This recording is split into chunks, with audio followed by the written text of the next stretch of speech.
¿Empezamos? Me gusta.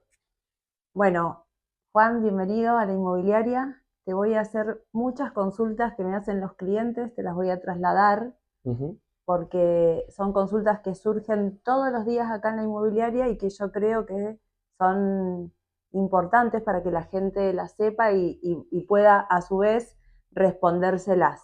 Pregunta número uno que me hacen, pero muchísimo, muchísimo. ¿Cómo inicio una sucesión? O sea, heredé una propiedad, somos 4 hermanos, ¿qué tengo que hacer? Bien, cuando uno tiene una propiedad y la persona que era el titular fallece, se debe iniciar el proceso sucesorio, que es el que los hijos o los herederos ocupen el lugar de esa persona que falleció. En ese caso lo que hay que iniciar es el trámite sucesorio en el ámbito civil, iniciando la demanda de acción sucesoria, donde esos herederos van a poder presentarse en el proceso a los fines de pedir que se los declare herederos como tal, la declaratoria de herederos, y que se les adjudique los bienes a su nombre de titularidad para poder vender y enajenar en un futuro. Por supuesto que dividiendo en porcentaje a lo que corresponda a cada uno y respetando la legítima y los derechos de cada uno de los herederos. ¿Qué pasa si uno de mis hermanos no quiere vender?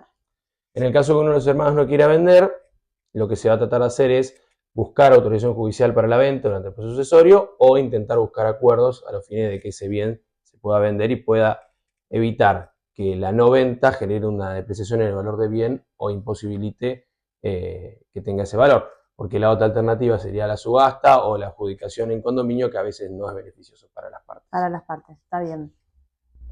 Otra consulta que solemos tener un montón es salvo de garante en un contrato de locación, Bien. porque yo era amigo, tenía relación con esa persona y bueno, era de mi confianza y yo le otorgo la fianza de ese contrato de locación siendo garante. No me peleo, surgen cuestiones con esa persona y ya no quiero ser más garante. Pero el contrato está vigente. Todavía nos queda un año más de contrato. Entonces, ¿yo me puedo salir de ese contrato de locación? Y técnicamente no. La realidad es que es muy complejo porque la fianza o la figura del garante garantiza esa obligación personal que toma, en este caso el inquilino, que la persona que es de confianza de uno, y uno ocupa el rol de garantizar las obligaciones respecto a ese contrato. Los únicos supuestos en los cuales se podría extinguir la posibilidad o la obligación respecto del garante para poder salir es por la extinción del contrato de locación propiamente dicho, por la muerte del inquilino, o sea que es la extinción personal, por, digamos, alguna circunstancia de novación, o sea que se modifique o se altere la obligación a la cual se había obligado, se había comprometido a responder, y el otro supuesto es que de mutuo acuerdo se decida incorporar en el contrato una cláusula modificando a la figura del garante. Pero tenemos que tener el acuerdo. Tenemos que tener el acuerdo. Si claro, no hay acuerdo y hay sí. una pelea, la realidad es que hasta finalizado el negocio jurídico no se puede porque esa es la forma que tiene el propietario del inmueble para garantizar el cumplimiento de los pagos del alquiler y demás obligaciones que correspondan al inquilino que sale el garante a garantizar que se cumplan de alguna manera. Y tengo miedo que esa persona haga algo en contra mío porque yo le salí de garante, ahora no somos más amigos, tuvimos una pelea, entonces el miedo a esto le pasó a una clienta, por eso es como muy reciente, me lo preguntó la semana pasada y me dice, el miedo mío es que no pague más porque hay un tema conmigo, hay un tema personal, entonces que no pague más. ¿Qué pasa con mi propiedad que es con la que yo le salí de garantía? Bueno, ¿Qué puedo hacer para defenderme? Y en principio habría que ver... ¿La puedo poner en un bien de familia, por ejemplo? Lo que pasa es que el negocio se celebró antes. Habiéndose celebrado antes, uno es responsable, el derecho no protege a aquellos que ponen, se meten o garantizan negocios claro. Y después intentan repetir, si no la seguridad de los actos sería bastante poca. Claro. Entonces, ¿cuál es la lógica? De alguna manera, lo que tendría que hacer esa persona es, o esperar a que se finalice ese contrato de buena manera, que a la persona, al inquilino en este caso, aquella persona que tenía la obligación de pagar, cumpla con la obligación, claro. Se extinga esa relación contractual y a partir de ahí ya quede desvinculada del negocio de Totalmente. tercero. En todo caso, podría arreglar o acordar, mediante terceros, la posibilidad de un diálogo con esta persona a los claro. Fines de modificar el garante. Sí. La garantía puede ser de carácter personal, que quiere decir a los bienes que tiene esa persona para responder, o puede ser de carácter real respecto de un inmueble, Claro. la famosa garantía propietaria, que se suele pedir en muchos contratos, que es que ese bien sirva como garantía a los fines de afianzar esa obligación. Lo que sucede con ese bien va a ser que en el momento de que existe una deuda y esa deuda sea de un monto considerable o no, lo que va a hacer que ese bien sirva de garantía para ser subastado o vendido a los fines de generar liquidez. O sea que si la persona no paga, tengo que pagar yo. Tiene que pagar. La Es idea así. es buscar medios alternativos y tratar de que de alguna forma u otra el negocio se termine para que esa persona quede liberada de eso. La forma más habitual, sin que el contrato de negocio se termine, como vuelvo a repetir, es que se sustituya la figura del garante y se Perfecto. modifique en el contrato de locación la propiedad que va a ser garantía. Perfecto, perfecto. Bueno, todas estas cuestiones son cuestiones que llegan de los propios clientes a la inmobiliaria y también me ha surgido consultas de, por ejemplo, pierdo el testimonio, pierdo la escritura porque tuve un incendio, porque me mudé y lo perdí, no sé dónde está, no lo puedo encontrar. ¿Cómo puedo hacerme de esa escritura nuevamente? En principio, la forma más simple para poder recuperar esa escritura es la búsqueda, por supuesto, de la misma o la intención de encontrarla. En el caso de que esto no suceda, lo más normal o lo más común es requerir al escribano de confianza, el cual fue quien celebró ese acto, y solicitarle una copia del mismo. En el caso de que no se pudiera, lo que se hace es solicitarle un segundo testimonio de esa misma escritura, y en el peor de los casos, cuando el escribano no estuviera trabajando más, hubiera fallecido, la escribanía ya no estuviera, hubiera una pelea, lo que fuera con la persona que lo requiere, se puede solicitar que ese testimonio que figura en el protocolo de las actas que celebra, cuando celebra escrituras, ese escribano queda registrado, se le pida al colegio de escribanos departamental de la ciudad, o en su defecto de La Plata, que tiene el registro, que pida un testimonio respecto a ese acto de celebrar esa escritura. Bajo Perfecto. la numeración que uno debe saber, o bueno, los datos que uno debería averiguar, a los Bien. fines de poder realizar. Siempre que se hace un proceso sucesorio o se hace una venta en el marco judicial, siempre es importante la expedición del segundo testimonio o de la escritura original. Perfecto. Sí o sí tenemos Sí o que sí, tenerlo. la gran mayoría de los juzgados y el ámbito judicial lo requiere. Perfecto. Perfecto. Otra pregunta que también me hacen es, me separé de mi marido, estábamos casados legalmente, la casa la hicimos entre los dos, la construimos entre los dos, la relación no dio más y yo me tengo que ir de la casa. Se queda mi marido viviendo en la casa que nosotros hicimos juntos. Hicimos un acuerdo de venta, pero cuando llega el momento de mostrar la propiedad, la persona se encuentra reticente para hacerlo. Con lo cual, me dice que sí, que lo va a mostrar, y después dice que no. Y después dice que no. Bien. Entonces no llegamos a tener la visita, no podemos coordinar y se empieza a dilatar toda la cuestión esta y él sigue viviendo ahí y yo no puedo usar... no puedes usar el inmueble ni no puedo usar el inmueble y tampoco lo puedo vender. ¿Y qué se hace en esos casos? Bueno, en esos casos es, en principio ya cuando la relación, el vínculo de pareja se termina, lo normal es que si estaban casados y era un bien ganancial, que era parte del régimen de lo que se conocía como sociedad conyugal o del régimen de bienes del matrimonio, lo que se hace es una división, o sea, una división de la sociedad conyugal. O sea, se dividen los bienes que corresponden a ese matrimonio. En principio, lo más fácil sería un acuerdo, sería poder acordar entre las dos partes porque sería la opción. La otra opción es iniciar el proceso de divorcios en paralelo, solicitar la disolución del vínculo y a partir de ahí solicitar que esos bienes sean adjudicados a cada una de las partes.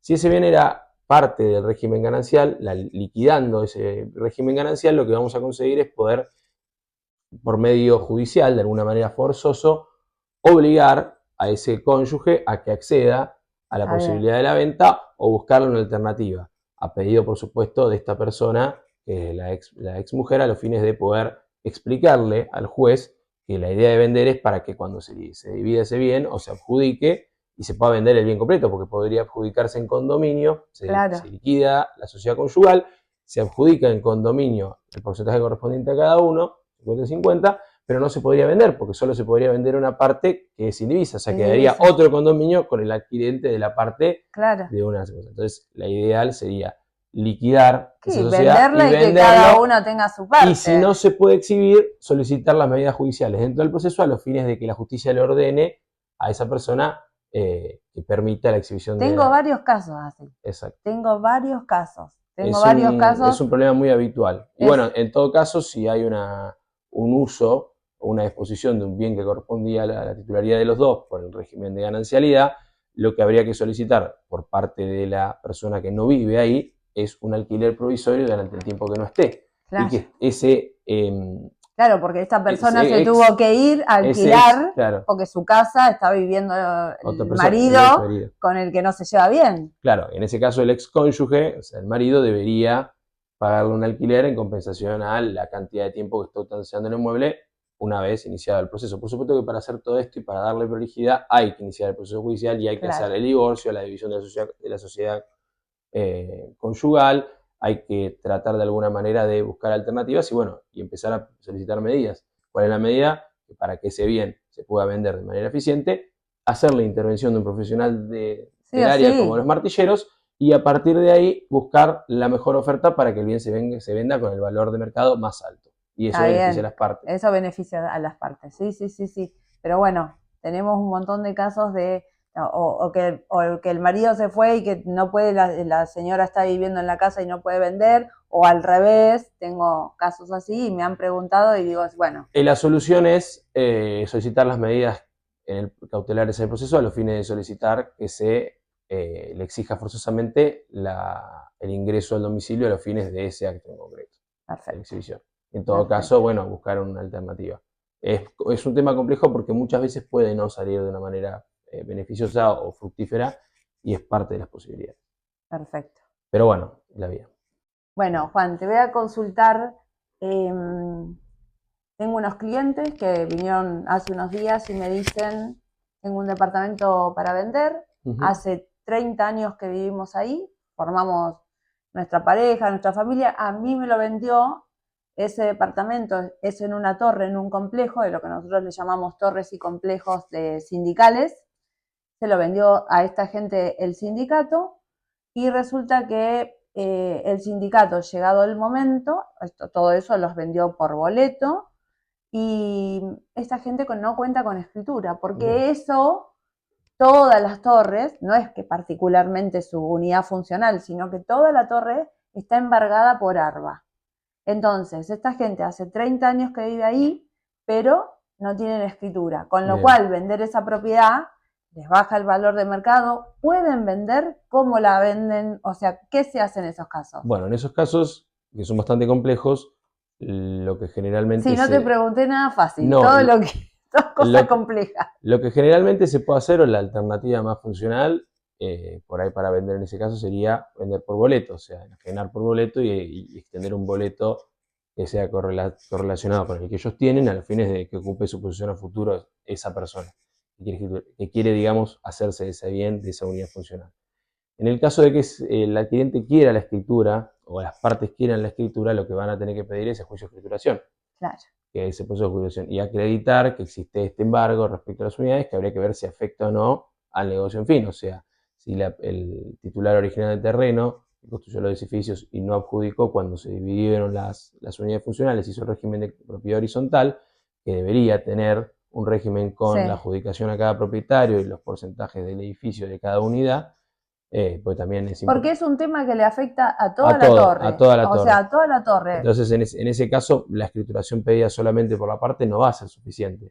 Pedida por... Se van a tener que unir todos. Y en realidad habría que ver el proceso de caso concreto, habría que verlo a fondo y estudiarlo, pero en principio las alternativas serían que ellos puedan vender por boleto a otro adquirente futuro o ver la manera de solicitar el juicio de escrituración contra quienes en ese momento debieron extenderles, con quien celebraron ese contrato de compraventa a los fines de acreditar que ellos se supone que tenían la posición de titulares de terreno, bueno, iniciar los trámites para hacer las subdivisiones si no están hechas, iniciar los regímenes de copropiedad si no están vigentes, y bueno, y solicitar se extiendan las escrituras correspondientes, y en el caso de que existiera un juicio que imposibilitara la posibilidad de escribirlo, ir a ese litigio y tratar de buscar una alternativa, una solución.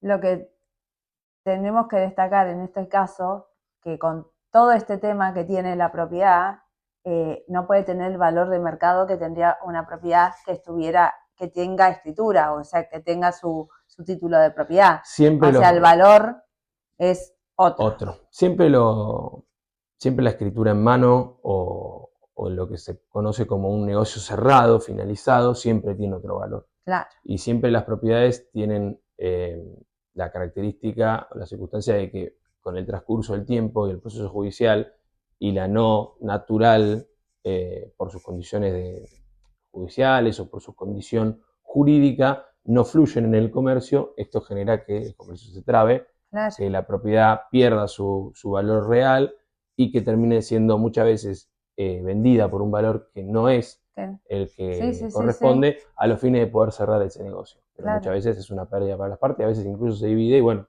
la gente no queda contenta, pero bueno, es una de las situaciones más usuales. Sí.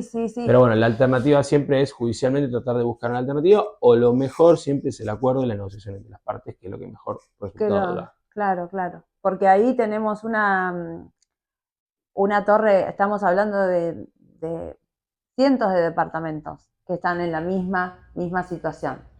Siempre hay que ver, por supuesto, el caso concreto. Es poco, cada caso tiene sus particularidades. Sí, me imagino hay que ver cómo viene, pero en principio hay que ir contra quien hizo ese boleto original. Ellos el día de mañana pueden celebrar otro boleto, venderle a otra parte, pero a su vez tienen que ver cuál es el origen del problema de fondo. Si esta deuda impide o traba la posibilidad de escrituración, si están los reglamentos, bueno, hay que hacer todo para que esa unidad funcional que está inmiscuida en una vida de propiedad horizontal pueda ser de alguna manera enajenada e incorporada en ese acto jurídico de escrituración para poder hacer digamos, el acto traslativo del derecho real, o sea, constituir un dominio sobre el adquirente.